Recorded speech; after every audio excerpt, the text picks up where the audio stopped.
Continuamos con esta tercera parte del vídeo. Todas las instalaciones tendrán contadores generales o bien contadores divisionarios, de tal manera que cada instalación individual pagará su consumo de agua. Cada instalación individual y cada instalación individual susceptible de individualizarse, así viene especificado en el reglamento.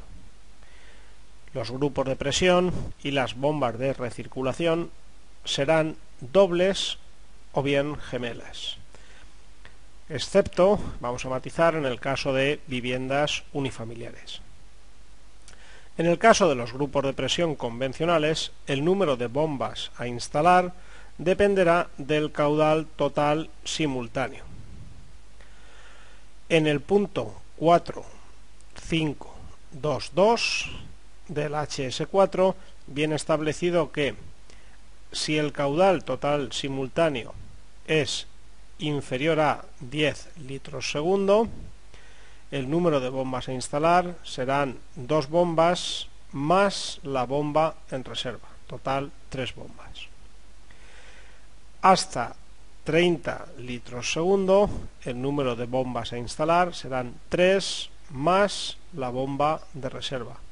Y para caudales superiores se instalarán 4 bombas tipo convencional más la bomba en reserva. En el caso del otro tipo de grupos de presión, los de caudal variable,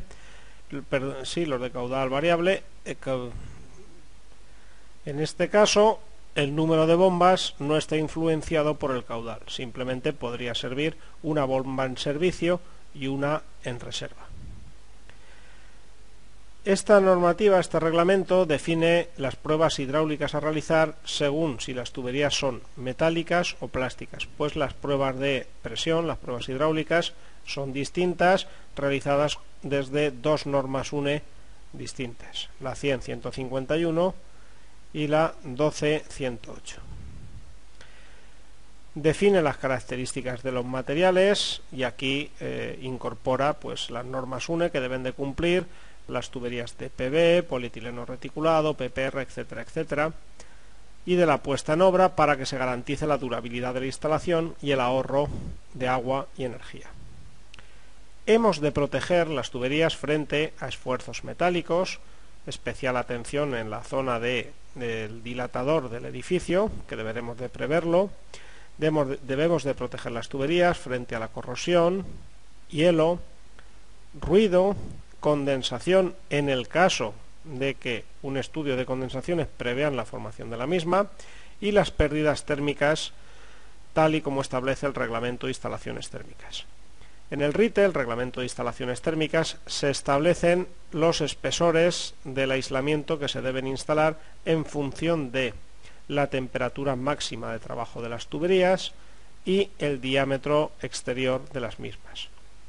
Bien establecido en el RITE que en redes de impulsión o retorno de agua caliente los espesores indicados en las tablas deben de incrementarse en 5 milímetros. Entonces enseguida nos saldrán espesores de 25 o 30 milímetros como mínimo.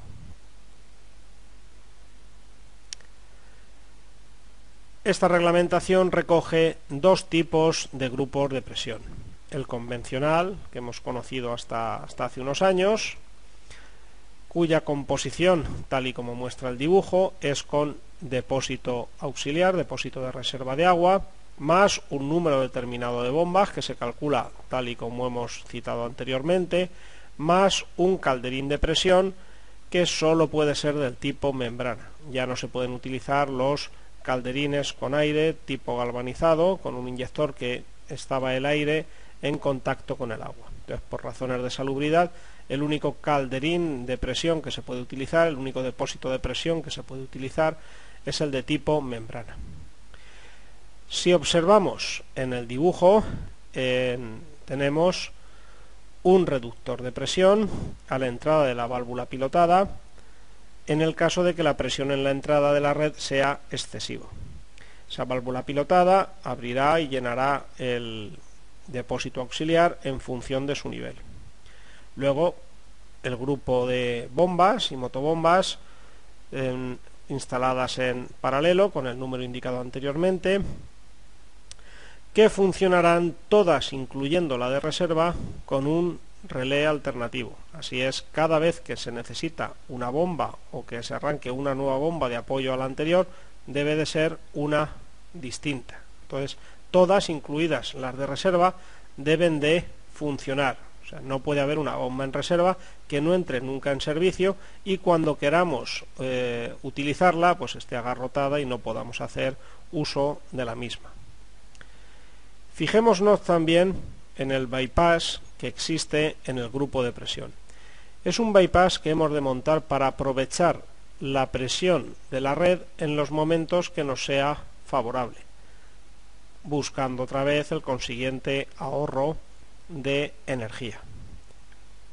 Si la presión de red es suficiente para alimentar determinadas zonas del edificio, pues debemos de utilizar esa presión de red.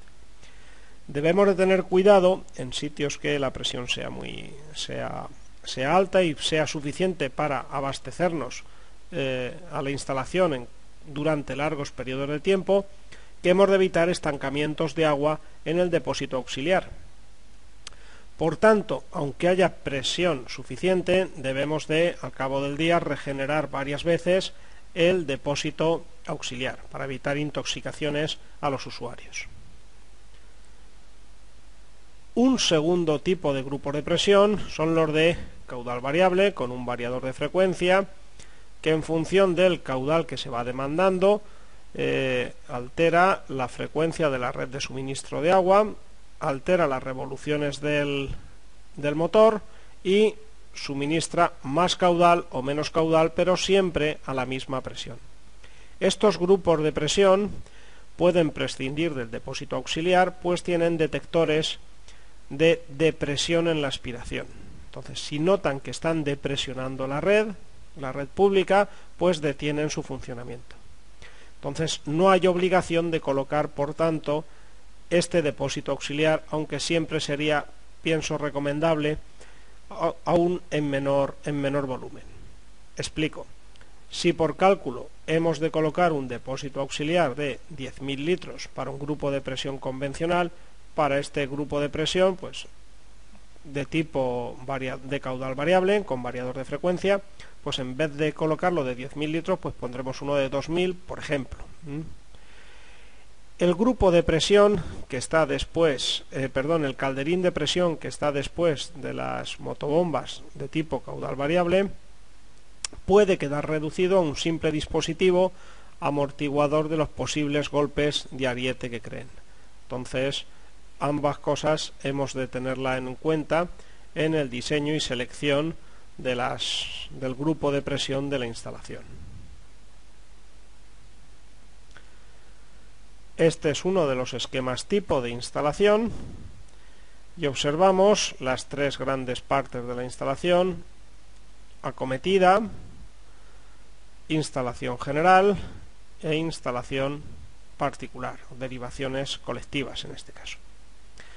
Observamos en la zona del contador, pues es igual en este caso que es un contador general y la misma estructura debe de tener la parte de los contadores divisionarios, que están formados por llaves de corte antes y después del contador, válvula de retención después del contador, filtro en la entrada del contador, filtro de 25 a 50 micras de acero inoxidable bañado en plata.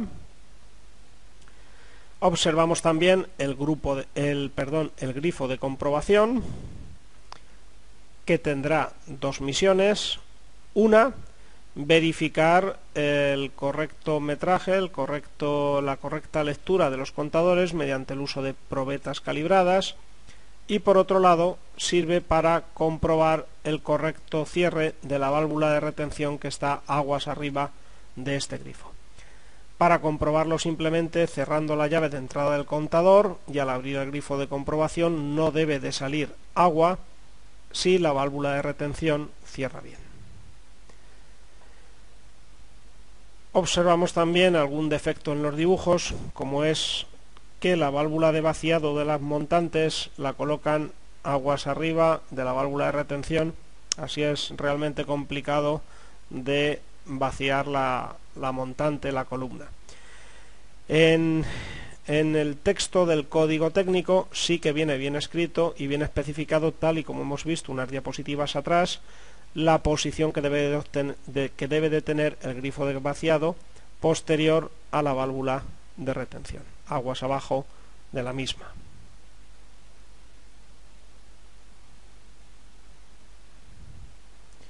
La zona de los contadores divisionarios deberá estar en un cuarto de contadores en el caso de los edificios, donde dicho cuarto llevará una preinstalación para la lectura a distancia de los contadores.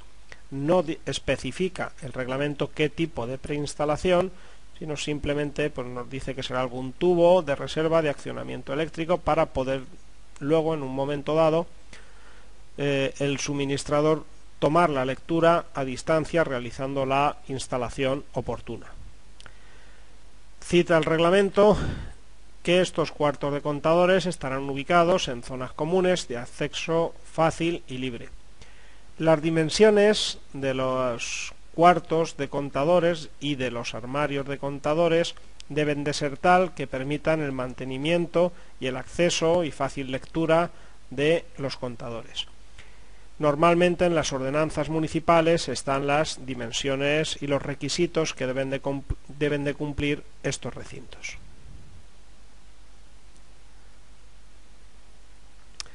Bien, cambiamos de tercio y vamos al reglamento o al reglamento técnico de evacuación de aguas. Vamos a ver las principales novedades del documento básico HS5 de evacuación de aguas de los edificios. Comienza dicho reglamento comentando que los edificios dispondrán de medios adecuados para extraer aguas residuales generadas en ellos de forma independiente o conjunta con las precipitaciones atmosféricas y las escorrentías.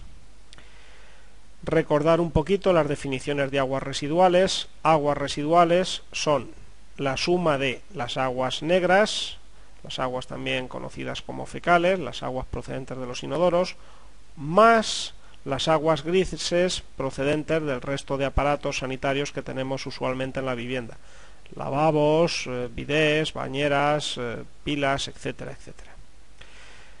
Se consideran aguas pluviales las que se recogen en las cubiertas y terrazas del edificio, y son las escorrentías las aguas de lluvia cuando alcanzan el suelo. Se llaman distinto porque estas aguas han sido contaminadas por los aceites que tienen las calzadas de los coches, etcétera, etcétera.